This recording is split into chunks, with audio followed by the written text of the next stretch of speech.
first of all, thank you so much, Smitesh, for all the help, uh, and thanks for the introduction. Hi, everyone. Good afternoon. Uh, I'm gonna walk you guys through how in the finance industry you guys can do the data engineering basically, right?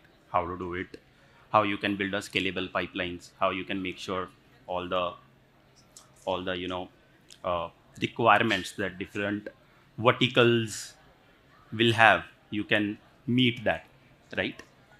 uh, I'm gonna talk very less about tech and tech stuff, right? I'm gonna more talk about how you guys can put effort, more effort towards how to how to understand the domain, and when you have a very good understanding of the domain, how you can convert that understanding to the tech later, right? If you start thinking about the tech at first place, you you might build with a lot of cool tech stuff, you might can build a lot of stuff, but then later on, if the use case is not getting served, or every now and then some issues are coming up, so that kind of thing happens. So my focus would be to walk you guys through, first of all, through the domain, that how you guys can understand your organization, how you guys can understand your domain, because data engineering mostly, if you will see in all the organization, is like a horizontal, right? It's not a vertical.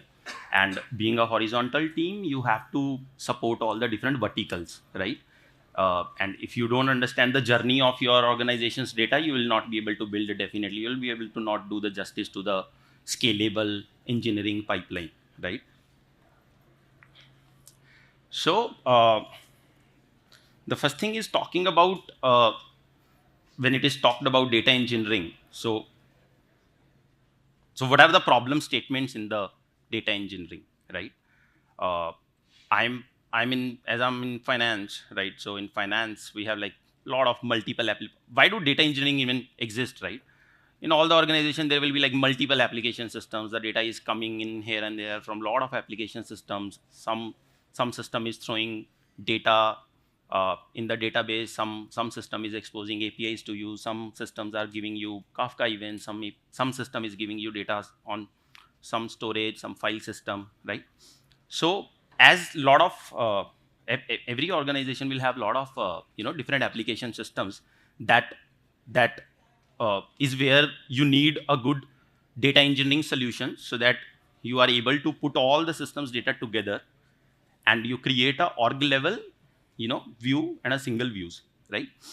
The second thing, why do data engineering have I mean why do data engineering exist is, right? There are like lot of teams eventually you will have around you guys, right? Everybody is doing some analysis, they all got the job to do, they all have come to office to do some work, right? So the way the things happen, everybody is like hitting the databases, pulling some data here and there, they all are creating their own source of truths, right? And at the end of the day, when you see like uh, for one KPI there are like multiple numbers, right? So that is again a problem statement that data engineering team as a horizontal should be solving, right? uh, the another thing is data discoverability. It's like follows up the earlier one, right?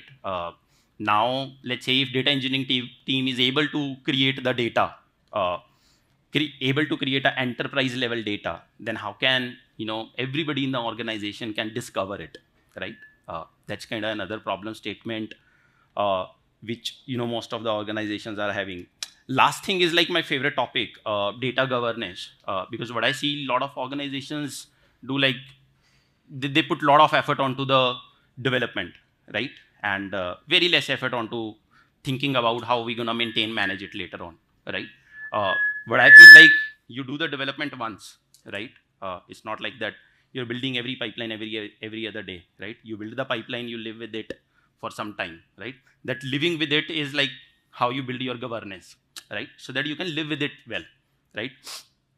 So we in our organization put a lot of effort onto governance. How do we what are the best practices that we can set up for the governance, so that you are able to maintain, manage very nicely what you have built in your field, right?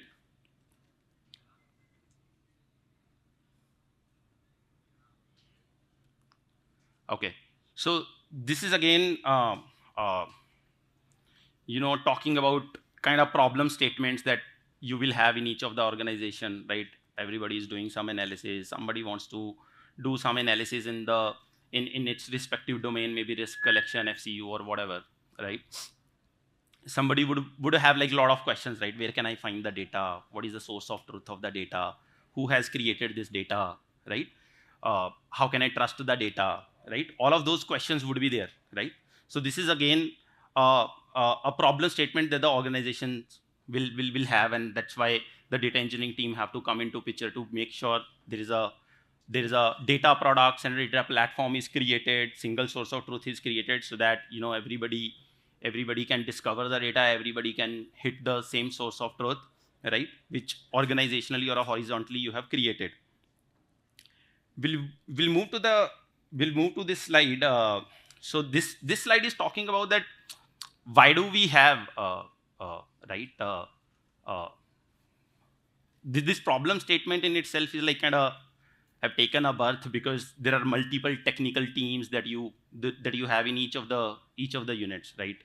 So I'm a part of a intelligence unit where we have MLOps team as well, where we have analytics team as well, where we have business analysts, where we have data science community, where we have bunch of visualization folks, where we have bunch of data engineering folks as well, right? Now because they all are tech sound guys, they all know how to do coding, they all are you know uh, I mean, when they are doing coding, they are hitting the databases, they are pulling a lot of data, churning a lot of data, creating analysis every day, right? Uh, but the problem is they are not talking to each other, right? All of these guys are like working in silos, and that's kind of a problem statement that's there. You will see in all the organizations, right? Everybody's like doing the work in the silos. Nobody is talking to each other. They all are at different tech teams, and the in that same way, the data is siloed. There are multiple data assets are kind of eventually at the end of the day created, and this is where the problem is there, that why the data is so fragmented, uh, so many copies of the same data is there. So with this we'll move to the next slide.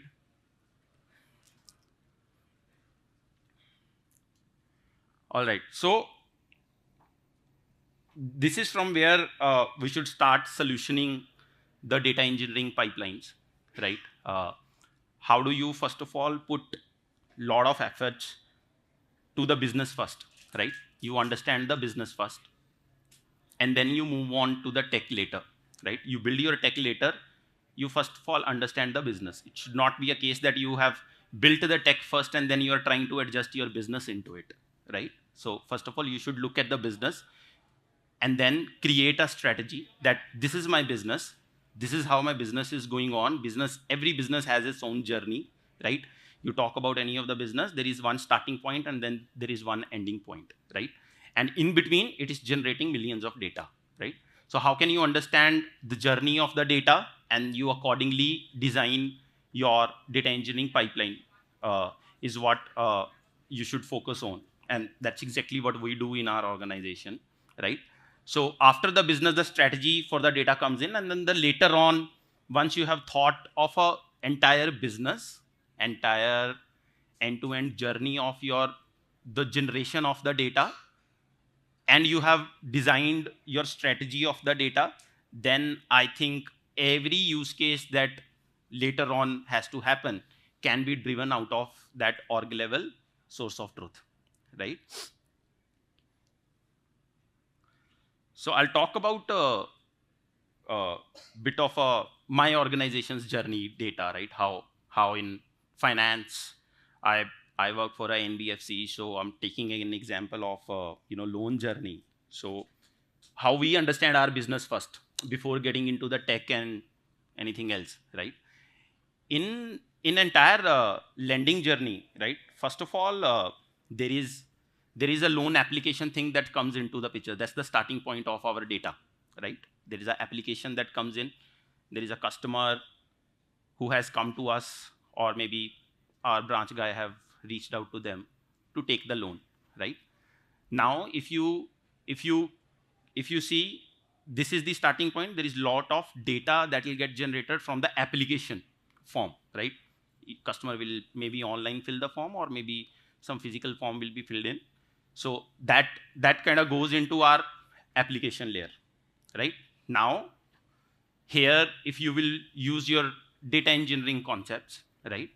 The nature of the data at the application layer will always be a changing data, right? It is not like if today I have got a application, it's like in a created state. It will not be like, it will always remain in a created state. It will slowly move into created, in progress, then sanction, then approved, then you got the, as per the product, there will be different stages, definitely.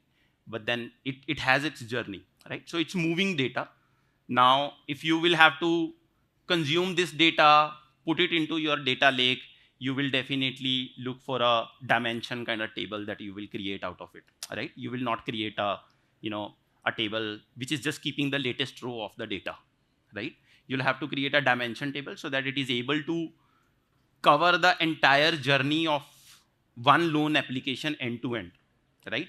How it moved from one team to another team, because if you will see, in fact, the next stage is only talking about the underwriting.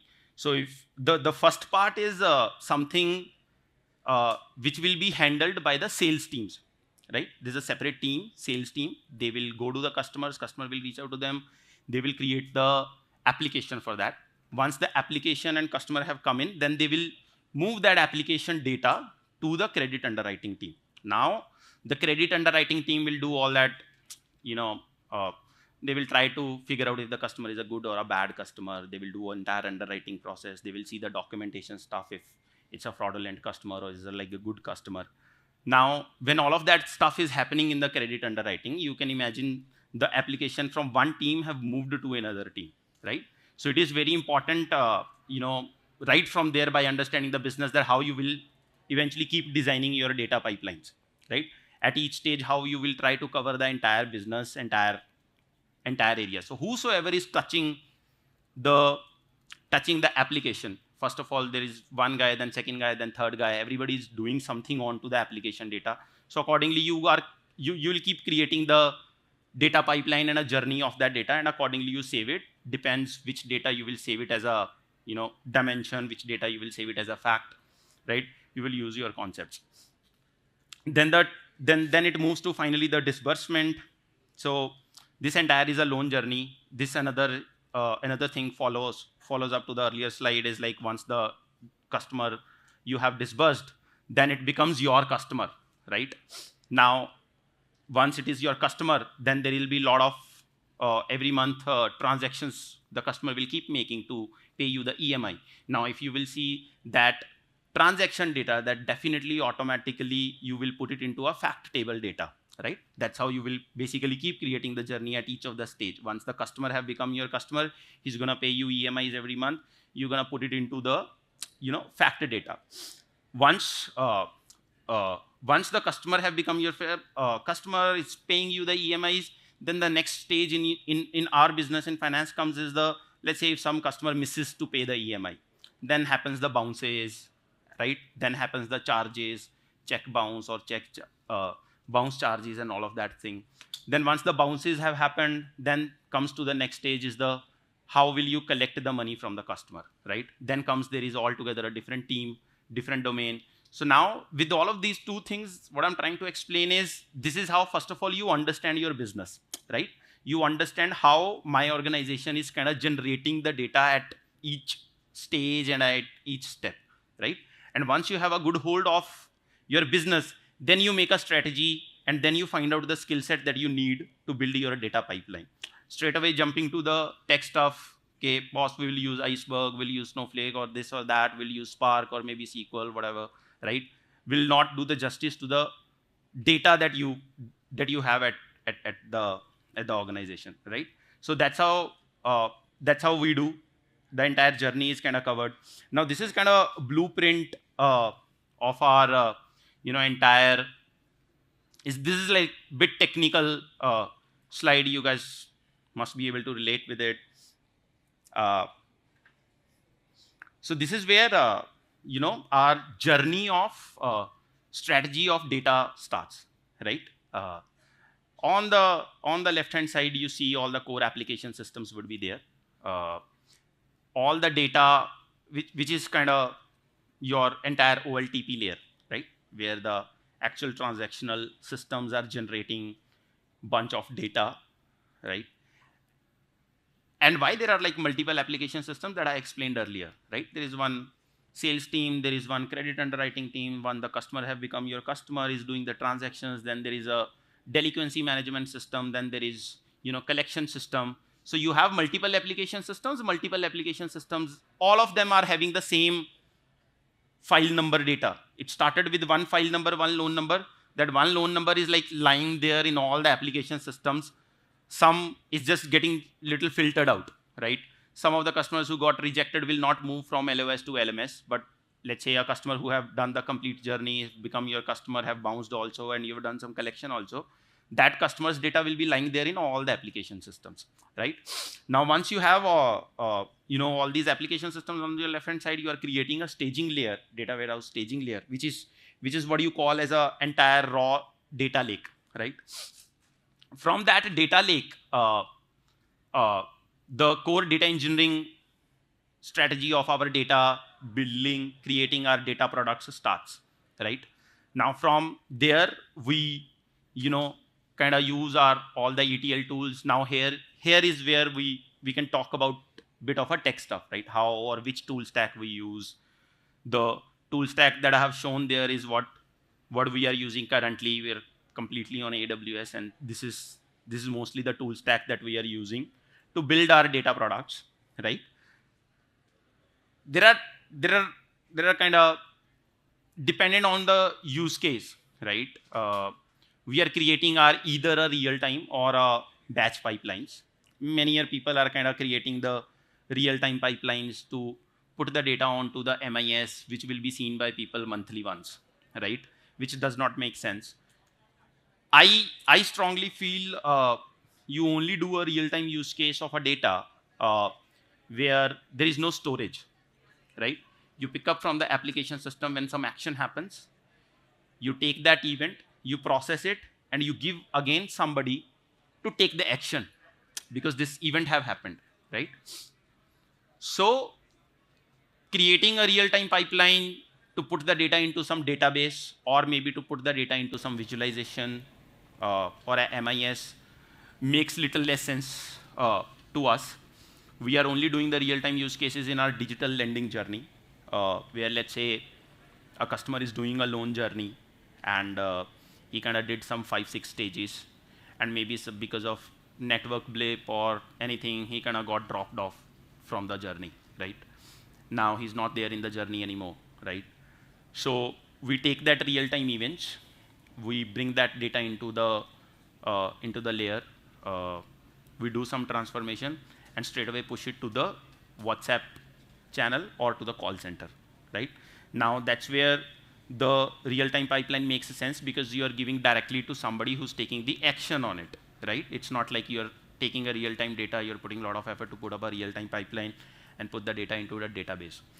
Now, once the data query and ETL work have happened in that box, that is the same data, same source of truth, which will be used by business analyst, data science team, MIS team, and a GenAI team, right?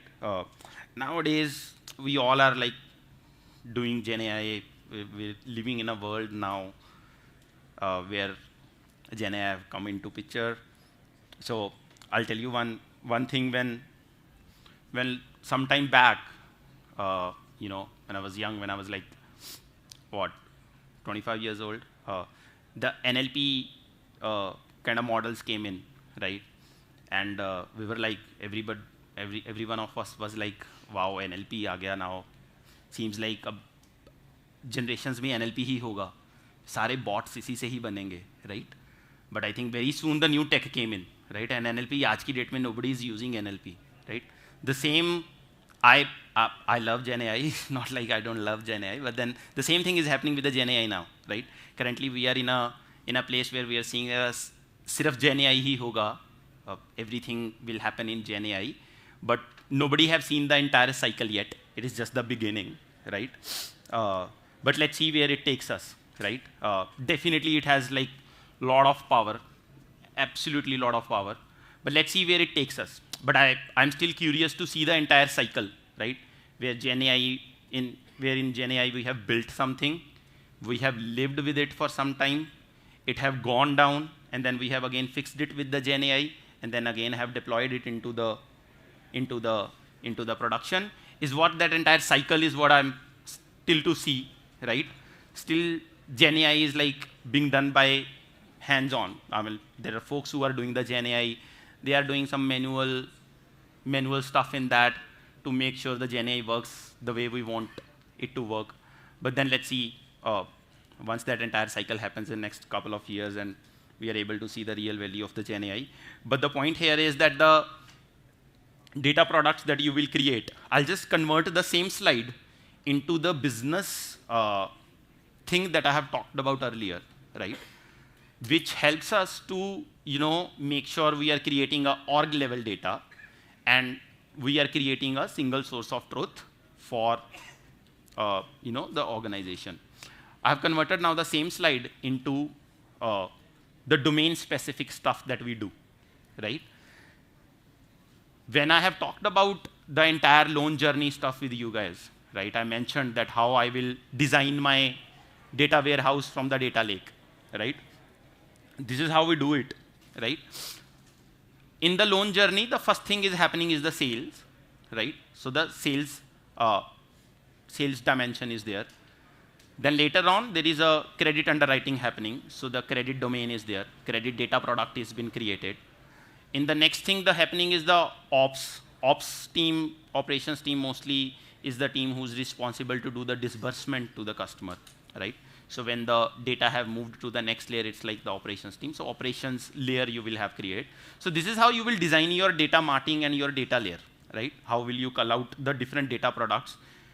You try to keep all the attributes and the variables around that domain into a single layer or maybe a bunch of tables so that the business use cases later on will not have any struggle, right? When you have covered the domain, you have covered the entire data into and you have put it into a data product. Obviously, all the use cases that particular team would want, you will be able to serve with your data product, right? I'm just digging deep into what I have shown earlier. This is bit granular thing that we do, right? How do we design our pipelines? So all the source systems and the data lake thing, that's there. You've seen in the earlier slide, right? So all the data that comes in, you call out. So data lake here is like your raw data. Then you move on to the data marts, where domain specific you are creating the data marting. You'll use your tech, whatever tech stack you want to use. You will use your tech stack. After the domain specific data marts or a data products, once you have built, you have created, you will create a aggregate layers on top of it, which you call L1, L2, L3 type of layer, right? So in every organizations, you guys will have to, create a lot of KPIs, right? At a different level. Different team wants to see the data in a different way, right? Somebody wants to see at a India level, somebody wants to see at a zone level, somebody wants to see geography level, somebody wants to see at a employee level, somebody wants to see the granular data, right? So this is the strategy that we follow. That first of all, we bring in all the raw data into the lake, then we create data products domain specifically, and then later on from that domain specifically, all those data products gets joined with each other to create the KPIs, different KPIs that everybody wants to see, do the work accordingly. So we do that aggregate layer creation later on, and once that aggregate layer is created, that gets consumed into multiple products and applications, right? This slide will come to this maybe later. I'll first of all jump onto this slide, which talks about uh, how we are trying to transform our data engineering. So till now we kind of talked about bit of a stuff which is like how you are designing your data engineering pipeline, looking at your business, right? This one talks about bit more how you are scaling it to a level so that you are using the right tech stack, and you are able to handle the load. You are able to handle the new products coming in. You are able to handle the data volume as it is growing. You are able to handle the products that are consuming your data, because products needs are kind of growing every day. So you need to make sure your architecture that you have designed is like able to scale in a way so that you're able to add in more and more data pipelines into it. You're able to create more and more KPIs. You're able to handle the volume of the data. So here in this slide, you see mostly the blueprint thing. There are source systems, ETL. There are two types of pipelines that I've already mentioned we're trying to create. One is the real-time pipelines. One is batch pipelines. The aggregate layer that I talked about in the earlier slide, the one thing that we do in the aggregate layer is I mean, you must have heard the microservices architecture in the software engineering, but kind of similar thing we are trying to do. In fact, we have done that in our data engineering world as well, right?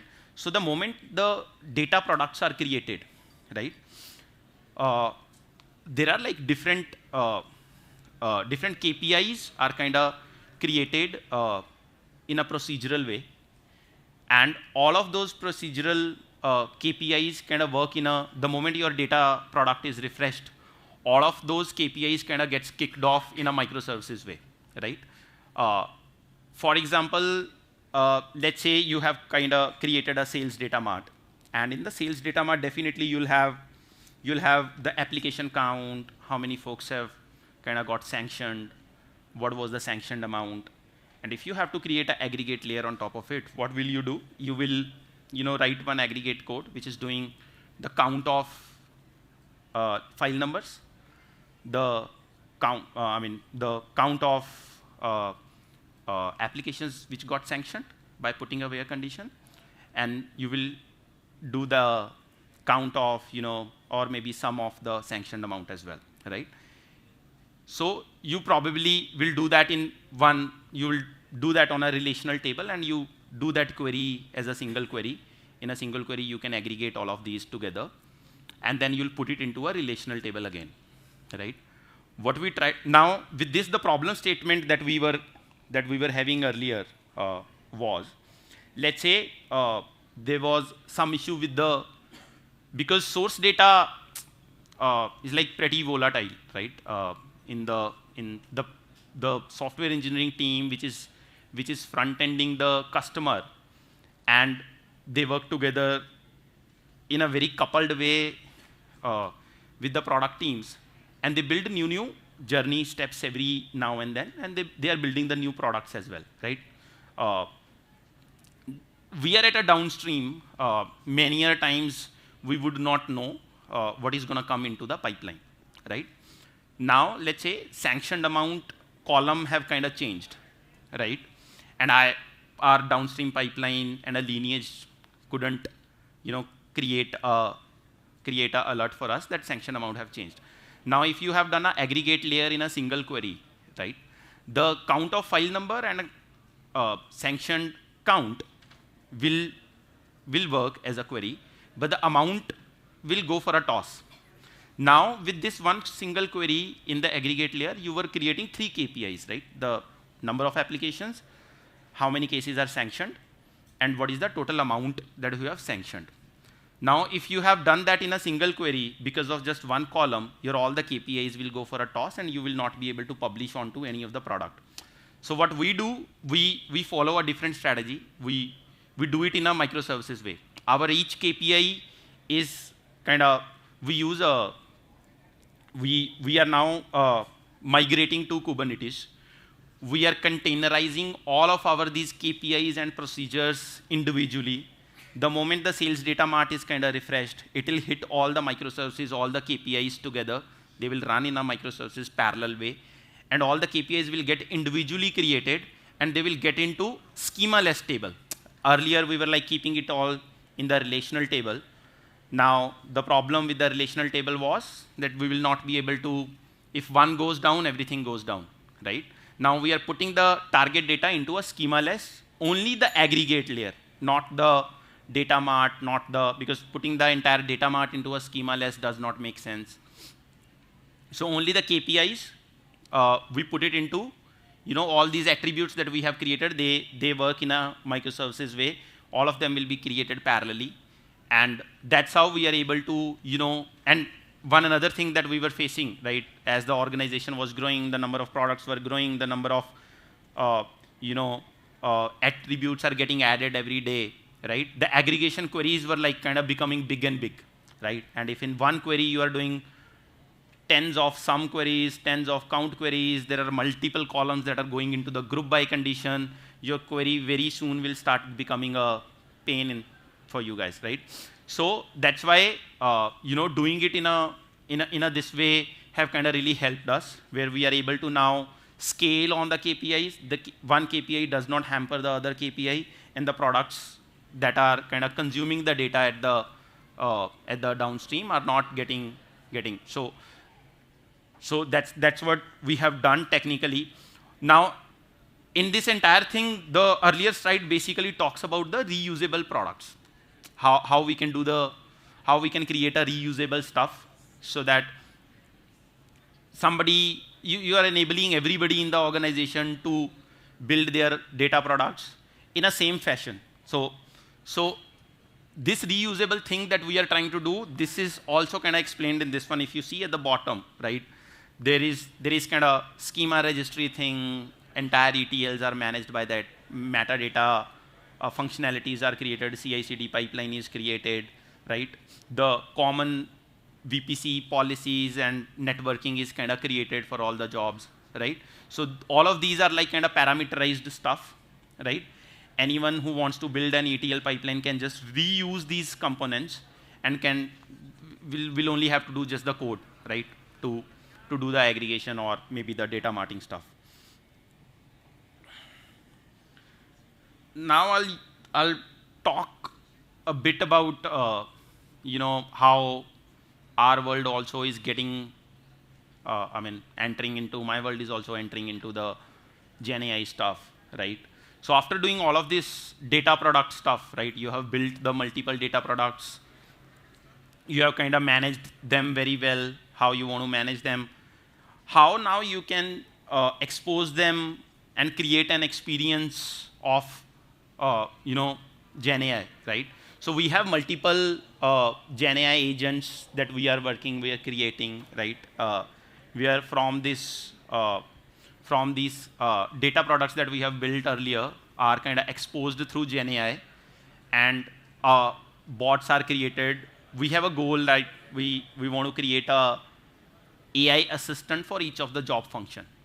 Now, because for each of the job function we have created the data product, putting a Gen AI on top of it becomes very easy, right?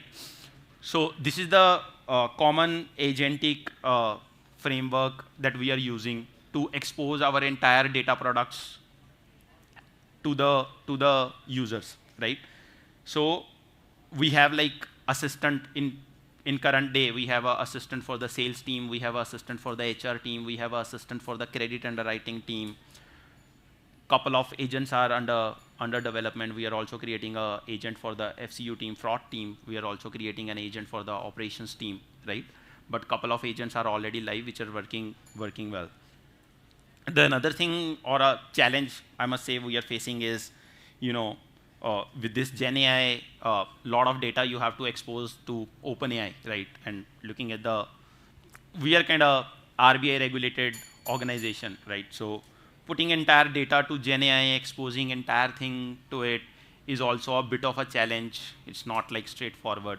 So we are trying to do a lot of anonymization of the data, trying to create a decoupled front end where your encryption can come into picture and keys are only with the front-end application system, and the in-between GenAI layer which have been used is not exposed directly to the data. Through the GenAI, we are mostly kind of exposing the aggregate layers. There are very little use cases where we have given a granular data, which is like not having anything to do with the PII or a SPDI data, right? For example, if it's a HR domain data, we have kind of exposed that just to say how many leaves I have, where can I find my letter, where can I find my form 16, all of that stuff. In HR domain, we have done that, right? The last thing that I want to talk about is the governance that we have set up for done. All right. So this is basically the governance principles that we are using. Very simple principles that we use. We put a lot of effort to do the governance. The only thing that we are trying to do is, first of all, the first principle is how you can make sure you know what you have built, right? And once it's running in a production grade stuff, anyone in the organization can find out who have built that asset, how it is running, where it is running, and if I have to reach out to someone, how can I reach out to the one who have built it, which team is the owner.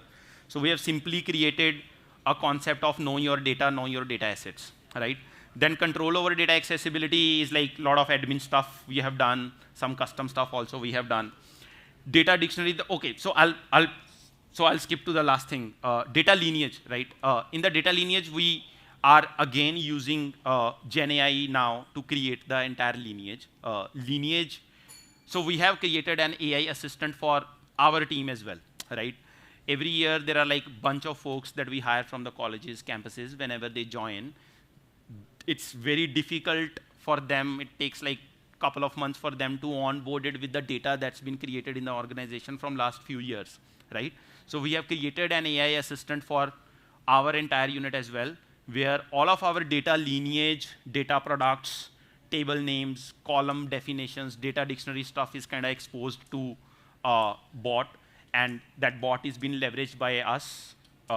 And I'll tell you, only these governance principles have kind of helped us to build that bot, right? Otherwise, if you don't have that governance set up, you will never be able to do that. Now, that same AI assistant is also enabling the AI-based coding for all of us. Basically, if I ask GenAI today how I can create a SQL query to join two tables, it'll give you a blank table name and all of that. But the bot that we have created on top of our governance, it'll give you exactly the tables that we have in our know your data assets, right? If I'll ask a question that how can I get a last 6 months applications data, so the GenAI will give me a query for my applications table, right? And the GenAI knows it's a SED2 table. I'll have to create what type of where or a condition I have to create. So it creates exactly the same query, which can be readily used. You just have to copy paste the query and run it into the IDE. Yeah. So yeah, a lot of effort we have put onto the governance as well. Thank you so much.